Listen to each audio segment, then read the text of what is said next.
गिबियावनो बयखौबो बड' निउस इउटुब चेनेलनि गोदान खौराङाव बरायबाय। नोंथांमोननि थाखाय बे समाव माखासे खौरां लाबोदों। भिडिअखौ जोबजासे नायलांनो दाबाव आरो चेनेलाव गोदानब्ला अन्नानै साबस्क्राइब खालामना बेल आइकनआ अलाव होनानै ला आरो भिडिअखौ लाइक कमेन्ट शेयार खालामनो गुरै खावलायबाय। दानिया फैदो दिनैनि खौराङाव। गिबि खौराङाव दङ आसामनि बिहु मोसानायखौ मुलुग दरबाराव रेकर्ड खालामनो आसाम सोरखारनि थांखि। थाग थियारि जाबाय 11,000 बिहु मोसागिरिफ्रा। गिनेस वर्ल्ड रेकर्डनि थाखाय मोसानायाव बाहागो लानायफोरनो आसाम सोरखारा गासै 11,000नि गोजौ बाहागो लागिरिफोरनो 25,000 रां अनसुंथाइ होगोन होनना फोसावदों। मख'नो गोनांदि गाबोन हादरनि गाहाय मन्त्रि नरेन्द्र मदिआ आसामाव दावबायफैगोन आरो बेवहायबो गाहाय मन्त्रि बिथांनो 11,000 मोसागिरिफ्रा मोसाना दिन्थिगोन आरो बरायगोन आरो बिनि थाखाय गासैबो थाग थियारि जाबाय होनना मिथिनो मोन्दों।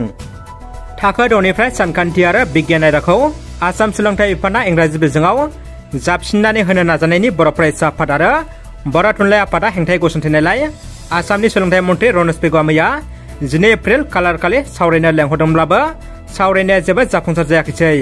बेखायनो गोदानै सावरायफिननो थाखाय फैगौ 24 एप्रिल खालारखालि लेंहरफिनदों होननानै मिथिनो मोन्दों। बर' रायजो राजाफ्रा आसा खालामदों गोबावैब्लाबो दाबिनाय बायदि जाफुङोब्ला मोजां। नाथाय मोनसे साननो गोनां बिसोरदि सावरायनाया जेसेबां फौसिलांगोन एसेबांनो फरायसा फरायसुलिफोरनि सोलोंथाइ आरजिनायाव गोहोम गोग्लैगोन।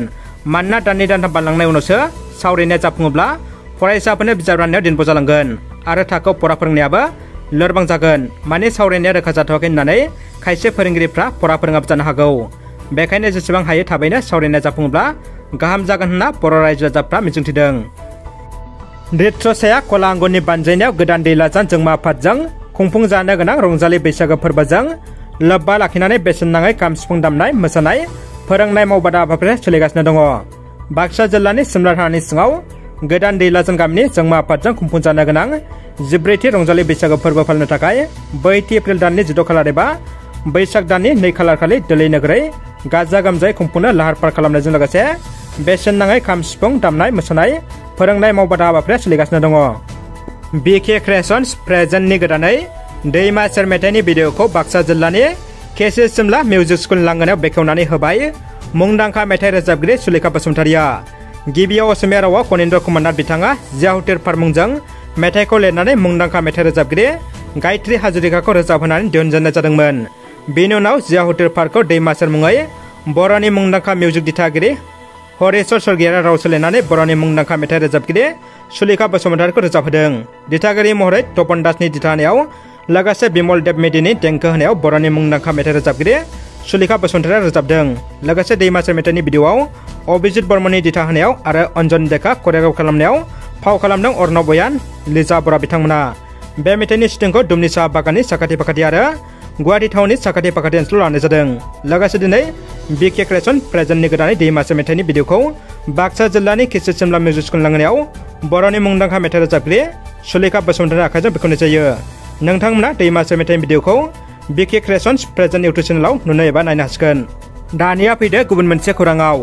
बर' कसारि अनसाय गावहायुं खुंथायनि मावफुं सोद्रोमा अमिय कुमार बसुमतारिनि अनजालि बिजिया ब्रेन टिउमार जानायनि जाहोनाव गुवाहाटी नोगोरमानि हेल्थ सिटी हस्पिटालाव अपारेशन खालामजानाय समावनो मैया फुंनि समाव रुंसारि जालाङो। बिथाङा रुंसारि जानायखौ बर' कसारि अनसाय गावहायुं खुंथायनिफ्राय गोथौयै दुखु मोननाय फोरमायहरदों। सोमलिगुरि बाथौ थानसालिनिफ्राय गोदानै लुफुंजानाय थानसालियाव बाथौ गायस्लायदों। गोदान बोसोर बैसागुनि सिगां गोदानै लुफुंजानाय बाथौ थानसालियाव गोदानै बाथौ गायस्लायदों। उदालगुरि जिल्लानि सिङाव थानाय पानेरि साखाथि सोमलिगुरि गामि आफादजों गोदानै लुफुंजानाय बाथौ थानसालियाव दिनै 2023 मायथाइनि 13 एप्रिल बिस्तिबाराव बाथौ गायस्लायदों। गोजाम थानसालिनिफ्राय गोदानै लुफुंजानाय थानसालियाव बाथौ गायसनना आर'जनि हाबाफारियाव गाहाय आलासि महरै बाहागो लाफैयो अरायथा आचारि अलंबार बब्रबहन स्वर्गियारि बिथाङा। सोमलिगुरि गामि बाथौ थानसालिखौ थांनाय 2023 मायथाइयावनो लुफुंनो जागायजेनदोंमोनब्लाबो आबुङै जाफुंजोबाखैब्लाबो आर'ज खालामनो दिनै बाथौ गायसनना लाबाय। मिरु बंस'आ रंजालि बैसागोनि बर' रायजो राजाफोरनिसिम गाहाम हामलायथि बावहरदों। लोगोसे देरफुनाय सेंग्रा सिख्ला लाइमोनफोरखौ रंजानायनि मुङाव बारा निसा बाहायनानै खैफोदाव गोग्लैया आरो गेदेरफोरा उन्दैफोरखौ मान बावनाय उन्दैफोरा गिदिरफोरखौ खुलुमनायजों बैसागोखौ मोजाङै फालिनो खावलायदों बंस' फरायसा आफादनि हारिमु नेहाथारि दनजित औवारि बिथाङा। दानिया फैदो जोबथा खौराङाव। आक्रासुआ गोख्रों हुमखि होदों। आसामनि मुंदांखा देंखोगिरि जुबिन गार्गखौ गोख्रों रावजों हुमखि होदों आक्रासुआ।